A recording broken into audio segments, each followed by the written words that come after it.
Hello everyone, I'm Sylvia Ewing, and thank you for tuning into this episode of Elevating Our Stories with CAN TV. Later in the program, we'll also hear from Caroline Pakenham, but to start off our first episode of 2024, today I'm joined by Pamela Brookstein, Program Manager, Value for High Performing Homes. That is a fancy title, Pamela. Thank you so much for joining us. I want to let everybody know how excited I am about your work. It's sort of mysterious to me sometimes, like the unicorn. There's Pamela, she does cool stuff. So this is a chance for everyone to know what you do. And I want to say that Elevate is kind of unique in having this connection to the real estate world. Say more. Elevate is leading the conversation in the real estate world. There is no one else who is doing the kind of work that they are supporting. And at the foundation of the value for high-performing homes is trying to make sure that the real estate community consistently and fairly values high-performing homes. And by high-performing, you mean energy efficient? Yes, energy efficient, water efficient, homes that have solar. I love that idea. It just means that you're adding to the value on the books of your home, of what it's worth. And we love building generational wealth. Talk a little bit more about what you do day to day.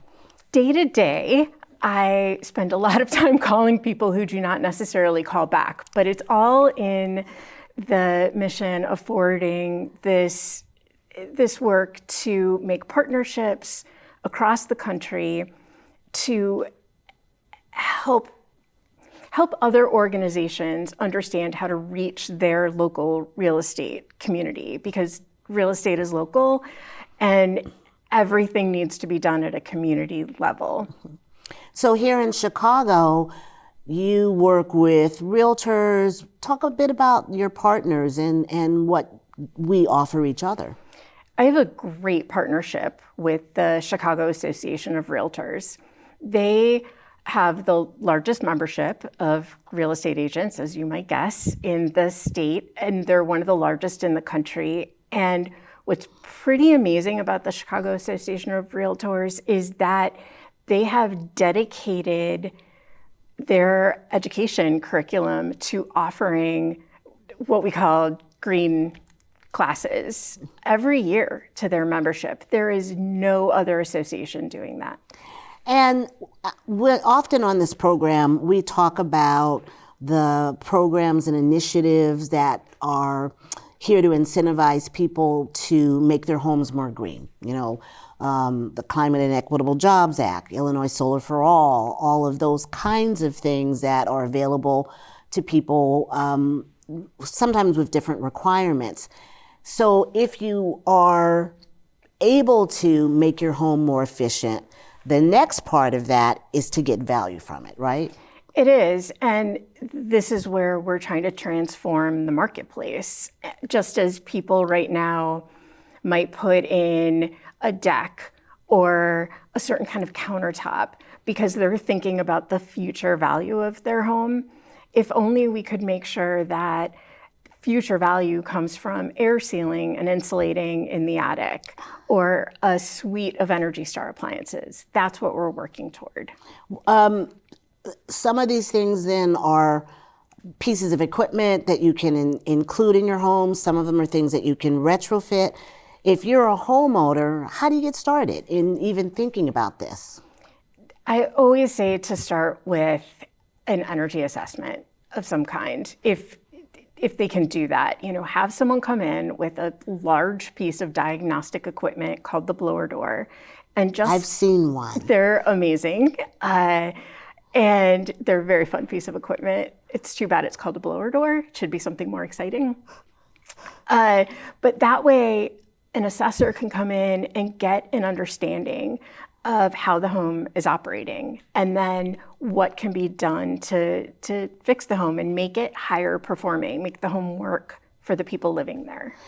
And I know this may not be fully your area, but I bet you know a bit about it. aren't there like health benefits as well to doing this work? There are definitely health benefits. One of the most important is for people who have allergies or asthma.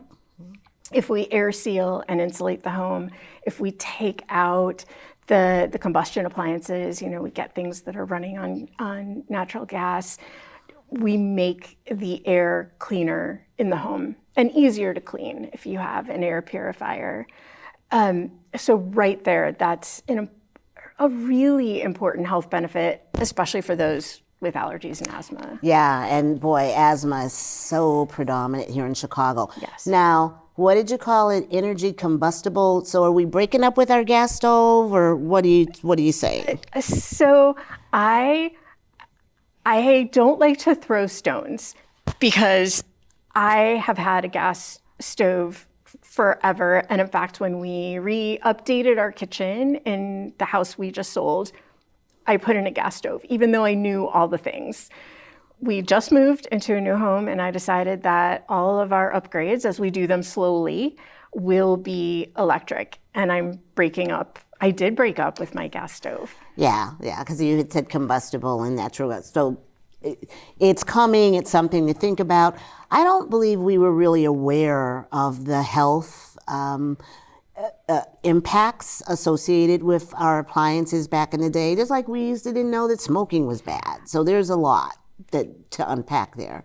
Yeah, I went back, I looked at the research. I wanted to see what the progression was around getting this information out there about the indoor air quality from our gas appliances, especially our gas stoves. And it's the same story when you go back and you look at asbestos and you look at radon, when you look at lead. People have known for a very long time, but consumers, we didn't know. Well, thank you for all the things that you're doing to help both consumers and to help the real estate industry be a part of these changes. We talk a lot about the clean energy economy and wanting the benefits, services, jobs of that shift to be available to regular folks. What are some of the costs associated? Like if you have a Chicago bungalow, are you able to do this as much as somebody in, some fancy newly built building? What does it take?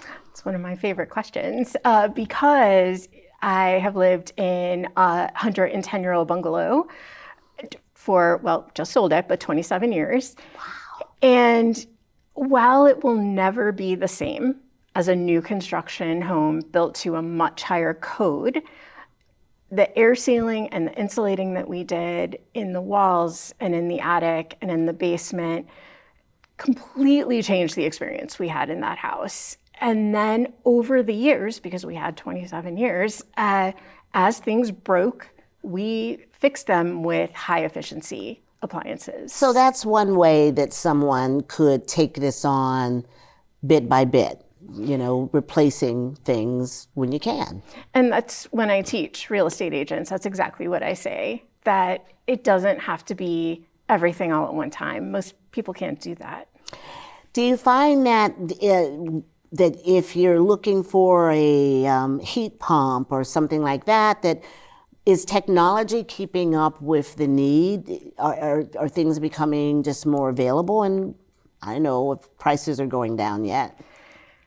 From what I understand, it is definitely hard to find a heat pump, and you have to think way ahead when it comes to that. But I will say buying our induction stove was no problem. That was delivered within a week. The high efficiency, the Energy Star, smaller kitchen appliances, those are right on the floor when you go to the big box stores and you're looking at appliances, they're right there. And then all of these rebates that are currently available through the utility companies are quite helpful. Well, thank you for that. I know we've got a little bit more time left in our conversation. I think that it's a great time for you to talk about how to reach you and your website, because there's a long website which we'll show on the screen. Okay. But I'm going to give you that pop quiz. How do we reach you? What's the whole thing? So if you go to Elevate's website, which is elevatenp.org, and look under our work. You can easily find real estate there, and you will get to my page that has all of our research. It has all of our teaching resources, and then just other resources. We've done some amazing infographics. We've done videos, animated videos with our amazing art director that explain air sealing and insulation, that explain the blower door. We have a heat pump video. Yes. I'm fixated on them because I do believe that they are going to be the future. So that's a wonderful thing to know. What is exciting you, or what exciting opportunities do you have coming up? At the beginning-ish of this year, I have 3 classes coming up with the Chicago Association of Realtors. We're teaching our Elevates classes, our 2 3-hour classes, one on energy efficiency and one on solar.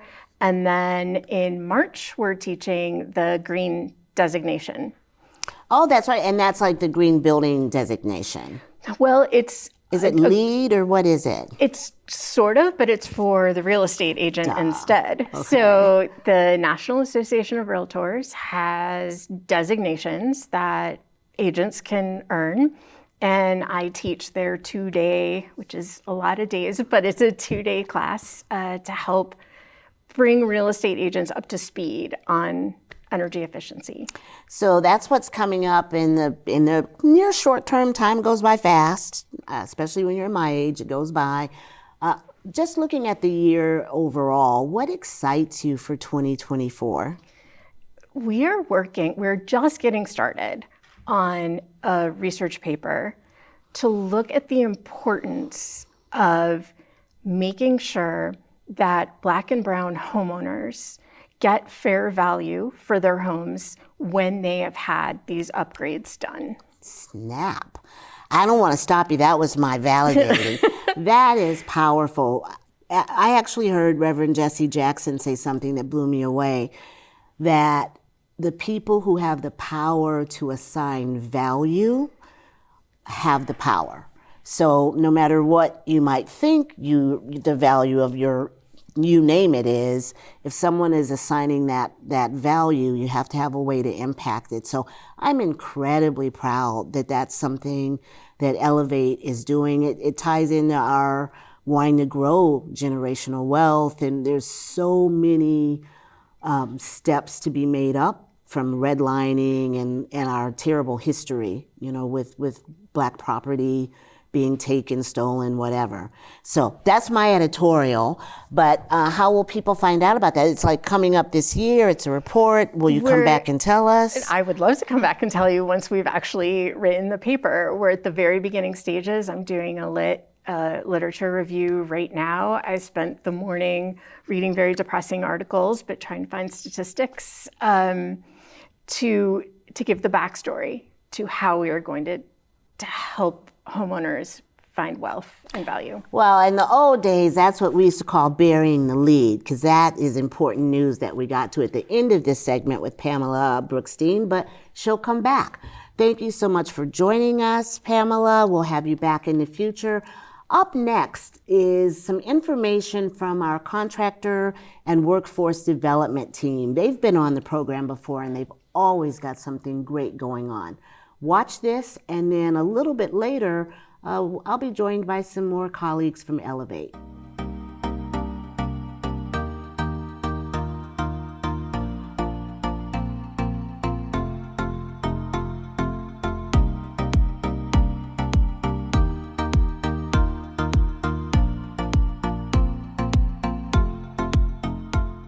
Thanks, Sylvia. I'm Amrit Sooch, Communications Associate at Elevate. I'm going to pass it over to our friend Ernie for a winter energy savings tip.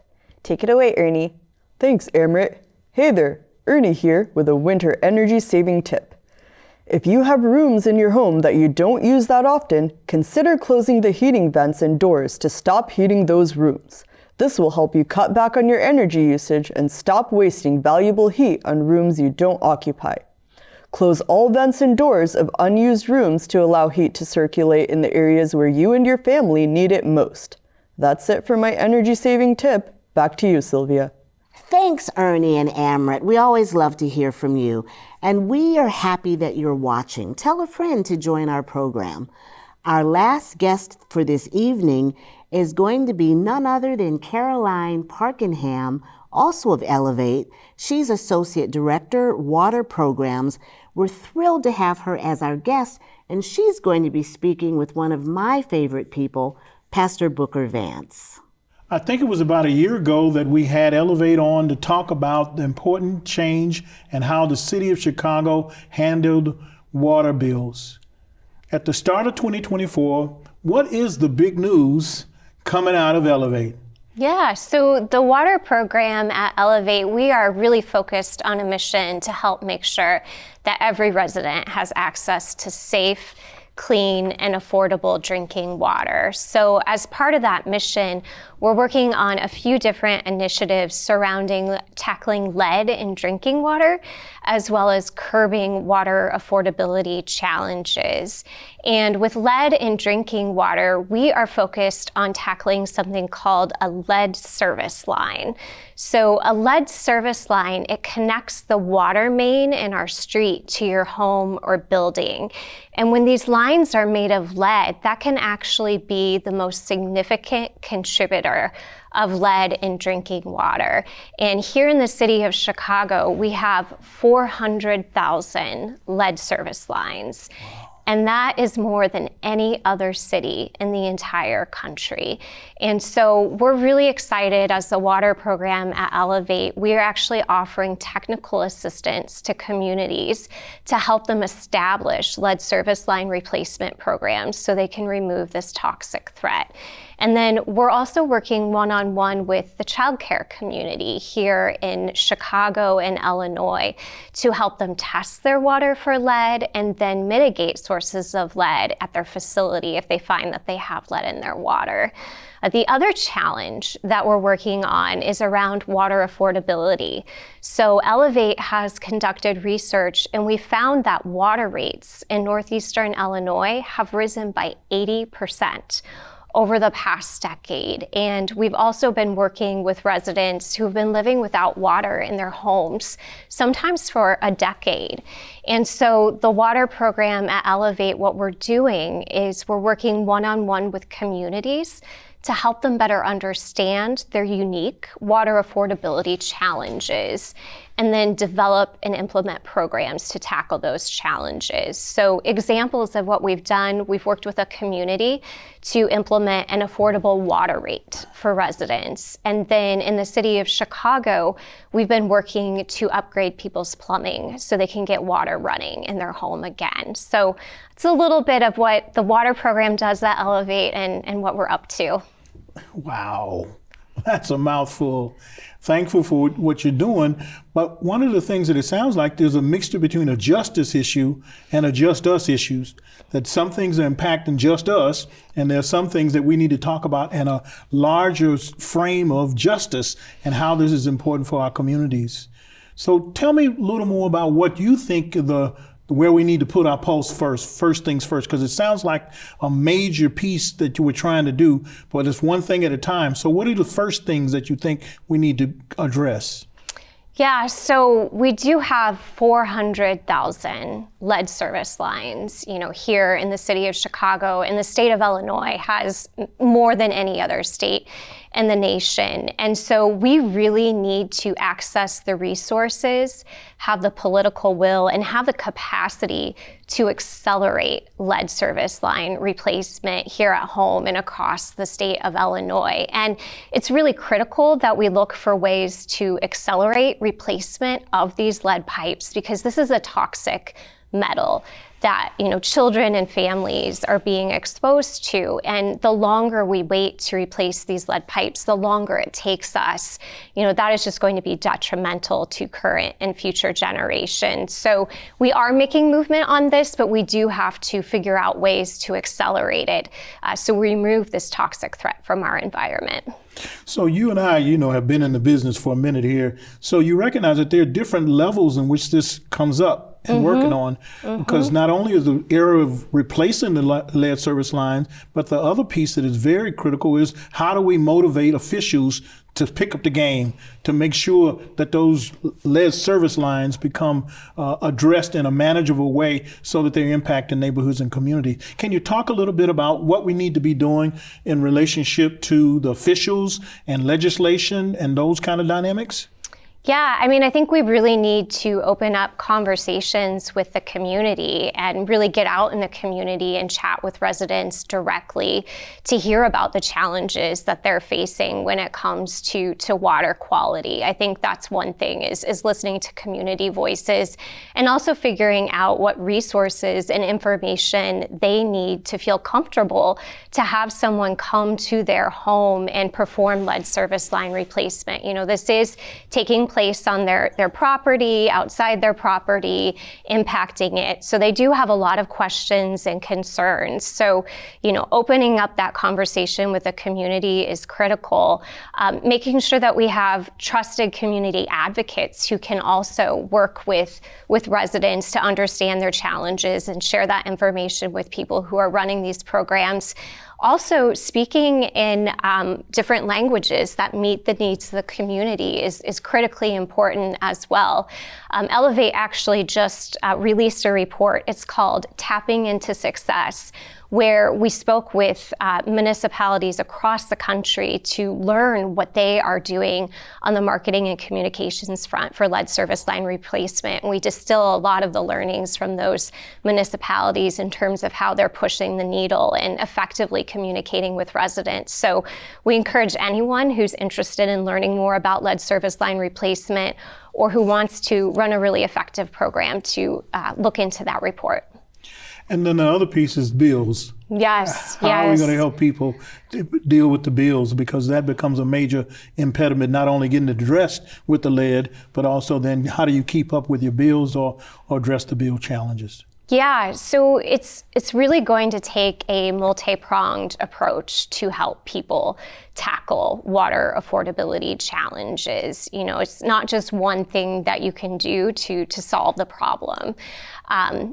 We see affordable water rates are one potential solution to help residents be able to more easily pay their bills, but we're also seeing really high levels of water debt accumulate month to month on water bills, which can really create a big challenge and spiral out of control for residents. So in addition to affordable rates, we need to look at ways to help people and relieve the water debt that is on their bill.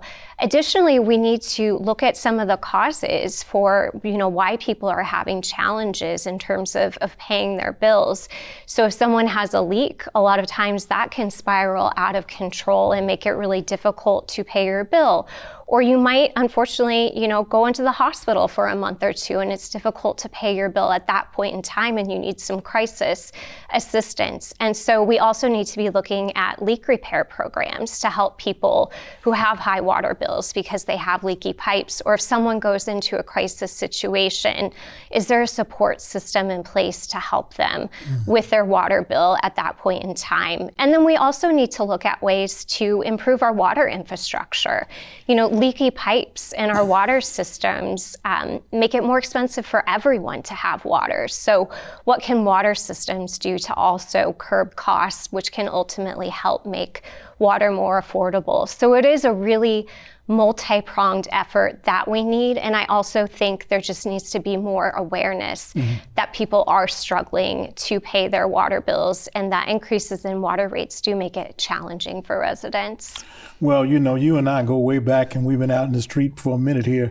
We're going to have you come back because you got a lot to share, and then we've got to figure out how we get the information out to the people in the streets, dealing with not the money piece, which is one part of the bill paying, but also the issue of repair and the water lines that got to be replaced, and how do we make sure that happens in a great way. So what are you excited about in 2024 coming up? Anything that you got coming up that you're kind of excited? We can close with that kind of notion before we move on to what we have to adhere to? Absolutely. There's a lot I'm excited about. One is we have funding at Elevate to help licensed childcares upgrade their plumbing to remove sources of lead at their child care facility. So in the city of Chicago, we're able to do that through a program called Lead Care Complete.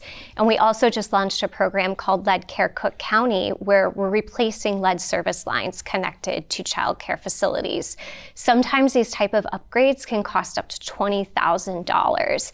And so we're excited to be offering this at no cost to child care providers. Amen. It's also helping a large group of children all at once who are most susceptible to the damaging effects of lead. And then the other thing we're really excited about is we do have funding at Elevate to help residents who maybe don't have access to water in their home get reconnected to water services in their home. And I can't think of anything more important than helping make sure that someone has access to clean and safe drinking water. Amen. Thank you, Caroline, just for your wonderful spirit and the sharing. I want to thank you for joining us and elevating our stories. And thank you to all of our partners, especially CAN TV, for joining us and helping us share this message out in the streets. Thank you, Sylvia Ewing and Amrit Sooch and Ernie, the LED light bulb, and everyone else who made this program possible.